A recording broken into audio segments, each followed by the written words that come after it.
Welcome back to my channel. চলে এসেছি নতুন আরেকটি ভিডিও নিয়ে। বলুন তো আজকে কি রান্না হচ্ছে? Any guess? তাড়াতাড়ি কমেন্ট সেকশন জানিয়ে দিন যে আজকে আমি কি রেসিপি করেছি।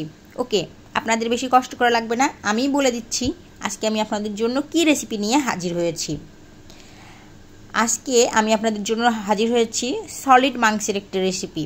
আমাদের বাসায় কিন্তু অনেকেই সলিড মাংস খেতে পছন্দ করেন না, তো আমি সলিড মাংসগুলো রেখে দিয়েছিলাম। এখানে কয়েক টুকরা সলিড মাংস নিয়ে নিয়েছি। এখন এই সলিড মাংসের মধ্যে আমি কাঁচামরিচ দিয়ে দিব, 4-5টি কাঁচামরিচ দিব, রসুন এবং 2টা পেঁয়াজ আমি ব্যবহার করেছি এবং এটির এখন একটা পেস্ট করে নেব। আমি ব্লেন্ডারে একটা পেস্ট করে নিয়েছি, দেখতে পাচ্ছেন আমার পেস্ট রেডি হয়ে গিয়েছে। এখন আমি এই পেস্টের মধ্যে স্বাদ মতো লবণ, জিরা গুঁড়া, ধনিয়া গুঁড়া এবং হলুদ গুঁড়া দিয়ে দিব। দিয়ে খুব ভালোভাবে এই পেস্টের মধ্যে মশলাগুলো আমি ভালোভাবে মিশিয়ে নিব। আপনারা কিন্তু বাসায় অবশ্যই আমার আজকের রেসিপিটি ট্রাই করবেন এবং আমাকে কমেন্ট সেকশনে জানাবেন যে কেমন হলো আমার আজকের রেসিপি। তো দেখতে পাচ্ছেন আমার কিন্তু মিক্সড করা শেষ। এখন আমি একটা মশলার পেস্ট বানিয়ে নিব। তো মশলার পেস্ট বানানোর জন্য আমি এখানে এক টুকরা আদা নিয়ে নিয়েছি এবং কয়েক টুকরা রসুন কোয়া নিয়ে নিয়েছি এবং এখানে 2টি শুকনো মরিচ দিয়েছি, 8-9টি কাঁচামরিচ দিয়েছি এবং এখন দেব আস্ত জিরা এবং গরম মশলা দিয়ে আমি খুব ভালোভাবে একটা পেস্ট করে নেব। আমি শিলপাটায় বেটে নিয়েছি। তো আপনারা ব্লেন্ডারেও পেস্ট করতে পারেন, শিলপাটাও করতে পারেন, আপনাদের ইচ্ছা। তো দেখতে পাচ্ছেন আমার পেস্টটি কিন্তু রেডি হয়ে গেছে। চলুন এখন চলে যাই আমাদের মূল রেসিপিতে। কড়াইয়ে আমি তেল দিয়ে দিয়েছি। তেল গরম হয়ে গেলে আমি যে মাংসের যে পেস্টটি করে রেখেছিলাম মশলার সাথে মিশিয়ে সেটি আমি ভাজতে দিয়ে দিয়েছি। তো এটা একটু লালচে করে ভাজবো।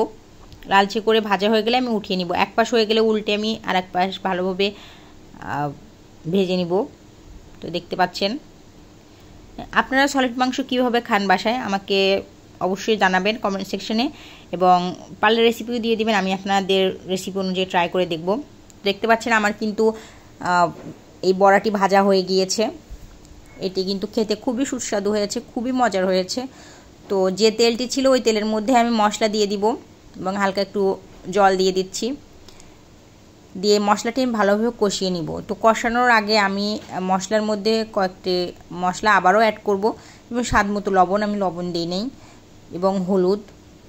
এবং যেহেতু আমি ধনিয়াটা বেটে নিইনি, জিরা বেটে নিয়েছি, জন্য জিরা গুঁড়া আর এখানে ব্যবহার করব না, ধনিয়া গুঁড়া দিয়ে দিব। দিয়ে এই মশলাটি আমি খুব ভালোভাবে কষিয়ে নিব।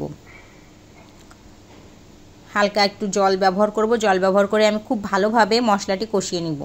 মশলা ভালোভাবে না কষালে মশলা একটা কাঁচা গন্ধ থেকে যায়, আপনারা খুব ভালোভাবে কষাবেন। তো মশলা কষানো হয়ে গেলে আমি মাংসের যে বড়াগুলি ভেজে রেখেছিলাম ওগুলি দিয়ে দিব। ওগুলি দেওয়ার পরে আমি আরও কিছুক্ষণ খুব ভালোভাবে, কিছুক্ষণ বলতে 2-3 মিনিট আমি ভালোভাবে নেড়ে নিব। দেখতে পাচ্ছেন আমি দিয়ে দিয়েছি, বড়াগুলি দিয়ে দিয়েছি। এখন আমি এই মশলার সাথে আমি একটু ভালোভাবে মিশিয়ে দিব এবং 2-3 মিনিট নাড়াচাড়া করার পরে আমি এর মধ্যে জল দিয়ে দিব।